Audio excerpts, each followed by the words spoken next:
பாடலில் 3வது பாட்டு.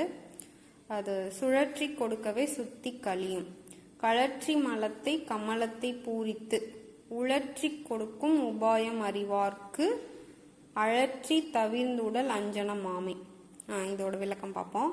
சுழற்றி கொடுக்கவே சுற்றி கழியும், அதாவது ஃபர்ஸ்ட் மூச்சு காத்த மூலாதாரத்துக்கு கொண்டு போய் அந்த சுழுமுனை நாடி அப்படின்னு சொல்லுவாங்க. நடுவில் இருக்கிற நாடி இடகலை பின்கலை அப்படின்னு சொல்லுவோம். இடகலை பின்கலை. இந்த நாடியில் வந்து நடுவில் இருக்கிறது சுழுமுனை. முதல்ல வந்து நம்ம மூச்சு காத்த மூலாதாரத்துக்கு கொண்டு போயிட்டு கொண்டு போகும்போது அதை அந்த சுழுமுனை வந்து சுத்தமாகும். அதுதான் முதல் வரி. கழற்றி மலத்தை கமலத்தை பூரித்து அப்படின்னா நம்ம மூச்சு காற்றை கொண்டு போய் மூலாதாரத்தில் வச்சுட்டு அந்த மூச்சு காற்றை மறுபடியும் நம்மளோட துரியத்துக்கு கொண்டு போயினோம்னா அந்த துரியம் வந்து விரிஞ்சிரும், 1000 இதழ் தாமரையை விரிஞ்சிரும்.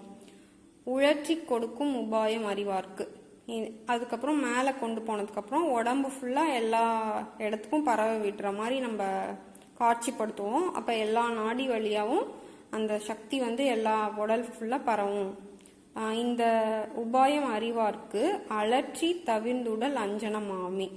இந்த பயிற்சியை யார் செய்கிறாங்களோ அவங்களோட உடலை நெருப்பில், அழற்றினா நெருப்பில் போட்டாலும் அழியவே அழியாது, உறுதியாக இருக்கும் அப்படின்றது தான் இந்த பாட்டோட விளக்கம். இதை வந்து வேதாத்ரி மகரிஷி ஐயாவோட பயிற்சி காயக்கல்ப பயிற்சின்னு சொல்லுவாங்க. அந்த பயிற்சி தான் இது, அங்கே சொல்லி தருவாங்க. அதில் உயிர் வள பயிற்சின்னு சொல்லுவாங்க காயக்கல்ப பயிற்சி. நம்ம உயிரை வந்து வளப்படுத்துறதுக்கான பயிற்சி காயக்கல்ப பயிற்சி. அந்த காயக்கல்ப பயிற்சியோட